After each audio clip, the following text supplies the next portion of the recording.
तो बेटा हमने पढ़ना शुरू किया है टाइप ऑफ यूनिट सेल। दो तरह की होती है, सिंपल और centred unit cell. Simple unit cell में क्या होता है, atoms are present only at corners. और सेंटर्ड यूनिट सेल में क्या होगा, atoms are present at corners as well as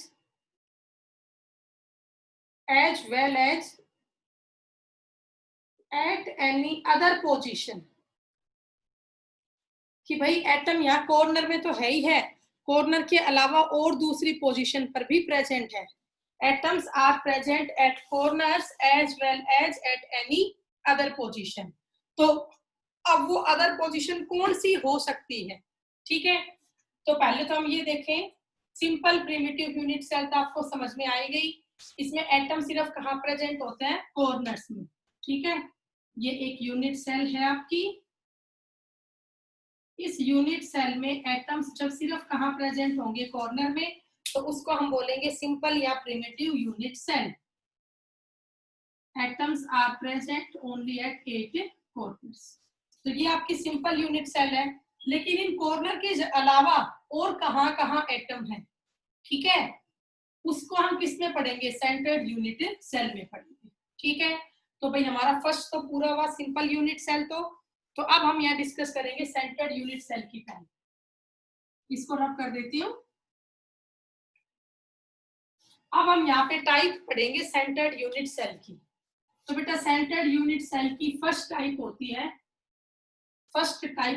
BCC। BCC की फुल फॉर्म क्या होती है, बॉडी सेंटर्ड क्यूबिक। BCC की फुल फॉर्म क्या होगी, बॉडी सेंटर्ड क्यूबिक होगी। तो BCC का मतलब क्या होता है कि एटम्स कॉर्नर में तो है ही है, साथ में बॉडी के सेंटर में भी है। BCC का मतलब होगा atom present at corner as well as at the centre of body. कि एटम कॉर्नर में तो है ही है, प्लस में एक एटम का है बॉडी सेंटर पे है, उसे हम बोलते हैं BCC।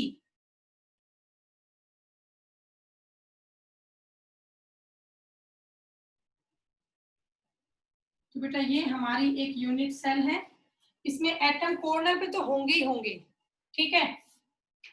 1 2 3 4 5 6 7 8 8 एटम कॉर्नर पे तो है ही है, प्लस में एक एटम बॉडी के सेंटर पे, प्लस में एक एटम कहाँ है, बॉडी के सेंटर पे है। तो उसको हम बोलते हैं BCC, बॉडी सेंटर्ड क्यूबिक। अब सेंटर्ड यूनिट सेल की सेकंड टाइप आप देखिए। सेकंड टाइप इसकी होती है FCC।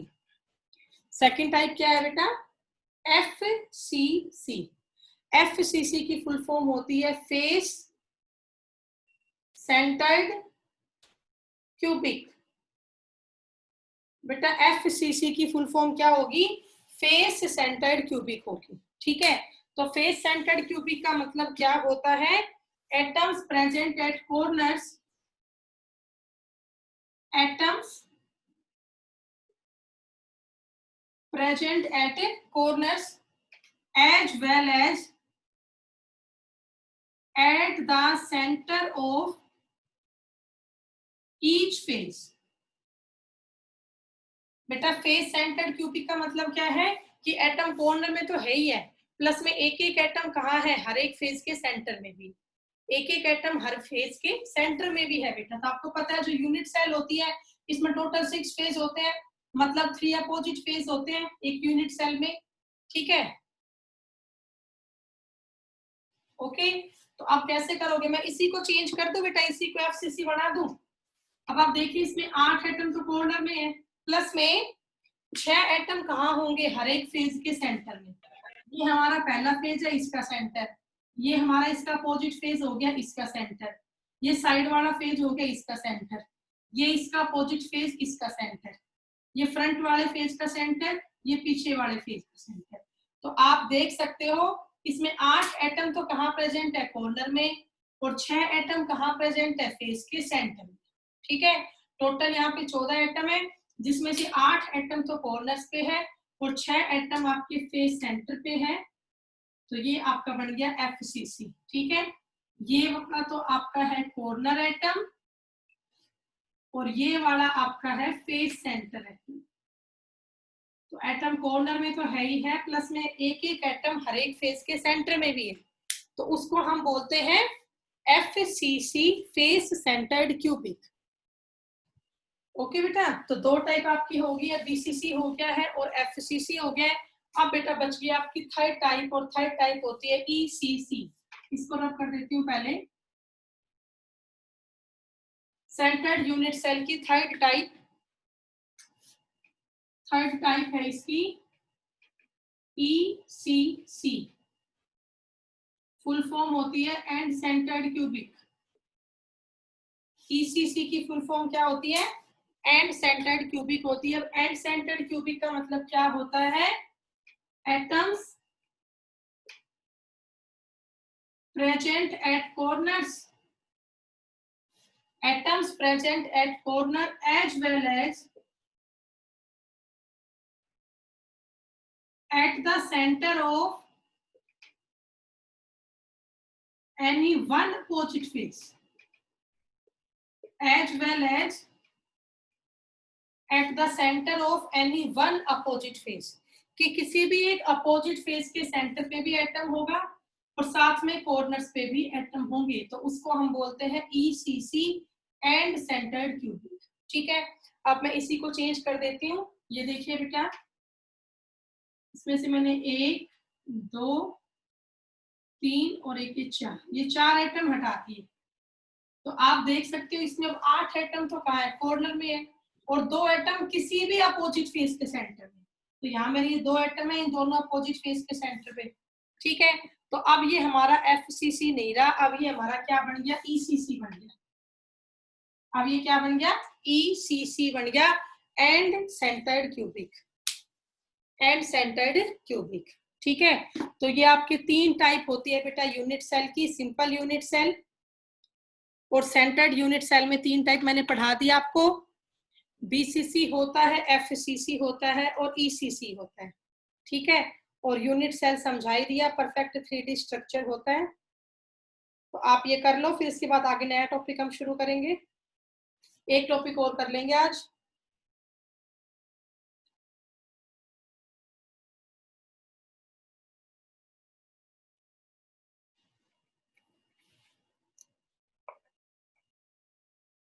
अब इसके बाद आप लोग हेडिंग डाल लो क्रिस्टल सिस्टम।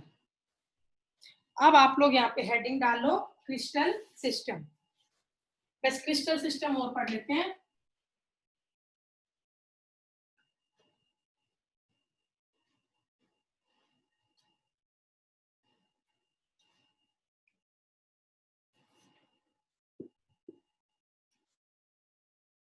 तो सभी हेडिंग कर ले बेटा, क्रिस्टल सिस्टम। तो जो क्रिस्टल सिस्टम होता है वो आपका 7 टाइप का होता है, वो आप लोगों को याद करना है। करवाया था +1 क्लास में। उसे कैसे याद करते हैं? यू याद कर लो, QTO मदर के फॉर्मूला से। ठीक है, सबसे पहला CU, CU से होगा क्यूबिक। दूसरा बेटा TE, TE से होगा टेट्रागोनल। तीसरा O, O से होगा ऑर्थोरोम्बिक, ऑर्थोरोम्बिक। फोर्थ, 3 मैंने करवा दिए, CU से क्यूबिक। उसके बाद बेटा दूसरा करवाया TE टेट्रागोनल, फिर तीसरा करवाया O से ऑर्थोरोम्बिक। फोर्थ है MO,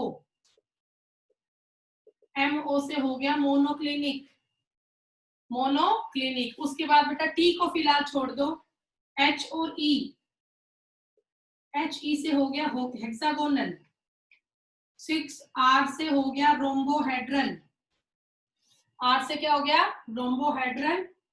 और लास्ट जो मैंने ये T छुड़वाया था, T से हो गया ट्राइक्लिनिक। T से क्या हो गया बेटा? ट्राई क्लिनिक हो गया। ठीक है, तो ये 7 टाइप है आपकी क्रिस्टल सिस्टम की। लिख लें आप सातों टाइप। ओके, कर लो बेटा। रोम्बोहेड्रल को ट्राइगोनल भी बोलते हैं। रोम्बोहेड्रल को हम क्या बोलते हैं? ट्राइगोनल। कैसे याद करोगे? समझ में आ गया होगा आपको।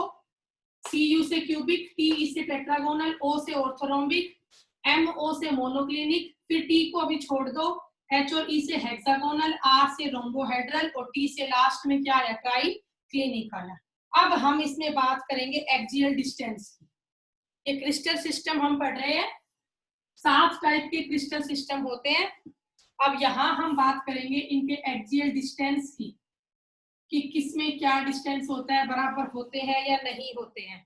ठीक है, तो सबसे पहला बेटा जो आपका है क्यूबिक, क्यूबिक में क्या कहोगे? A equal to B, B equal to C, सारे बराबर होते हैं। टेट्रागोनल में A और B तो बराबर है, बट B C के बराबर नहीं।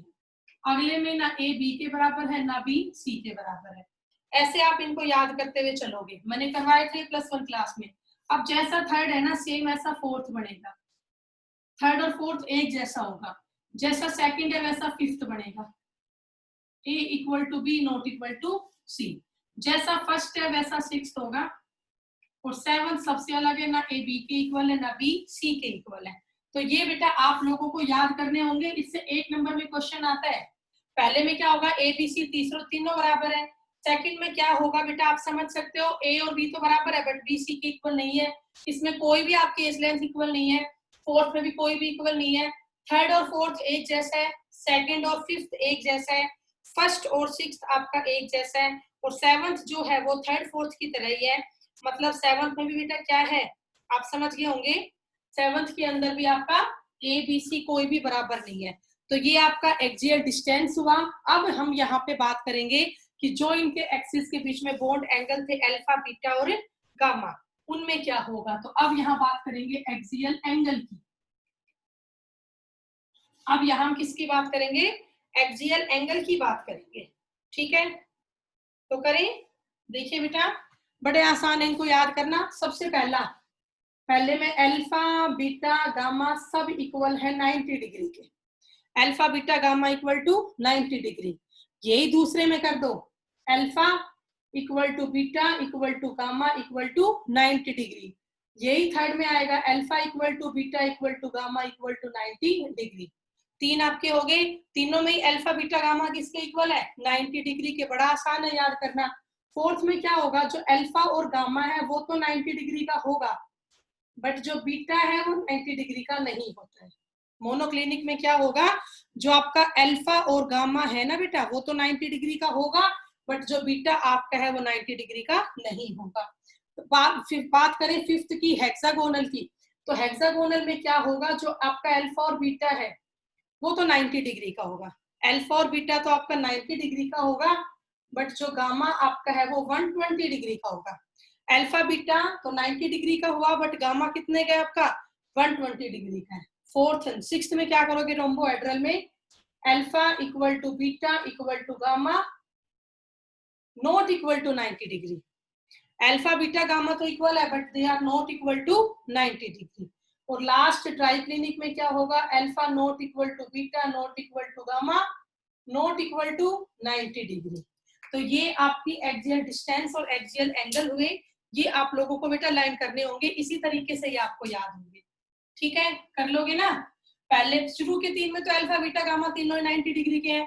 फोर्थ में अल्फा और गामा 90 का हो गया, बीटा नहीं हुआ। फिफ्थ में अल्फा, बीटा 90 का है, गामा 120 का है। नेक्स्ट में alpha, beta, gamma not equal to 90 degree. और लास्ट में अल्फा, बीटा, गामा कुछ भी इक्वल नहीं है, और ना कोई भी आपका 90 डिग्री के इक्वल है। ठीक है, कर लोगे बेटा। तो इस तरह से आपको करना है। उसके बाद बेटा, सुनो मैम, प्रणाम। प्रणाम सर। और डिस्टर्ब कर रहा हूँ। जी, तो बेटा इस टॉपिक को पूरा करो। यहाँ पर ये एज एफ के एंगल भी हो गया, अल्फा, बीटा, गामा सब। अब इसके बाद हमें ये और करना है, इनमें पॉसिबल वेरिएशन कौन कौन सी होती है। ठीक है, तो अगर मैं बात करती हूँ आपकी सबसे पहले क्यूबिक की, सबसे पहले हम किसकी बात करते हैं? क्यूबिक की। तो क्यूबिक में प्रिमिटिव बनता है, बॉडी सेंटर्ड बनता है, और फेस सेंटर्ड बनता है। पी का मतलब है प्रिमिटिव, सिंपल। बी का मतलब बॉडी सेंटर्ड, और एफ का मतलब फेस सेंटर्ड। ये तीनों आप कर लें। उसके बाद टेट्रागोनल में 2 ही टाइप होगी, प्रिमिटिव और बॉडी सेंटर्ड। प्रिमिटिव और बॉडी सेंटर्ड। फिर जो आपका नेक्स्ट है ऑर्थोरोम्बिक, इसमें सारे बनेंगे, प्रिमिटिव भी, बॉडी सेंटर्ड भी, फेस सेंटर भी, एंड सेंटर्ड भी। प्रिमिटिव भी, बॉडी सेंटर्ड भी, फेस सेंटर्ड भी और एंड सेंटर्ड भी। ठीक है। उसके बाद बेटा मोनोक्लिनिक में प्रिमिटिव बनता है। प्रिमिटिव मतलब सिंपल कि एटम सिर्फ कॉर्नर कॉर्नर में है, और एंड सेंटर्ड बनता है, दो बनते हैं। इन तीनों में एक एक ही बनता है, प्रिमिटिव प्रिमिटिव प्रिमिटिव। ठीक है बेटा। क्यूबिक में तीन बनते हैं, primitive, body centred, face centred, and centred नहीं बनता। टेट्रागोनल में दो बनते हैं, प्रिमिटिव और बॉडी सेंटर्ड। ऑर्थोरोम्बिक में primitive, body centred, face centred, and centred, चार बनेंगे। मोनोक्लिनिक में पी और ई दो बनेंगे, प्रिमिटिव और एंड सेंटर्ड। हेक्सागोनल में सिर्फ प्रिमिटिव, रोम्बोहेड्रल में प्रिमिटिव, ट्राई क्लिनिक में प्रिमिटिव। ओके, तो ये आप लोग कर ले बेटा। तो टोटल यहाँ पर ये कितनी टाइप हुई बेटा? टोटल यहाँ पे हुई आपकी 14 टाइप। आप गिन ले, 1 2 3 4 5 6 7 8 9 10 11 12 13 14। तो ये आपके 14 टाइप के क्रिस्टल सिस्टम आए। ये आपके 14 टाइप के क्या आए? क्रिस्टल सिस्टम आए। ठीक है, इनको हम यहाँ पे बोलते हैं Brevis lactis, BRAVIAS, Brevis lactis, BRAVIAS, Brevis lactis है। ठीक है, तो ये आप कर लो बेटा, ब्रेविस लैक्टिस।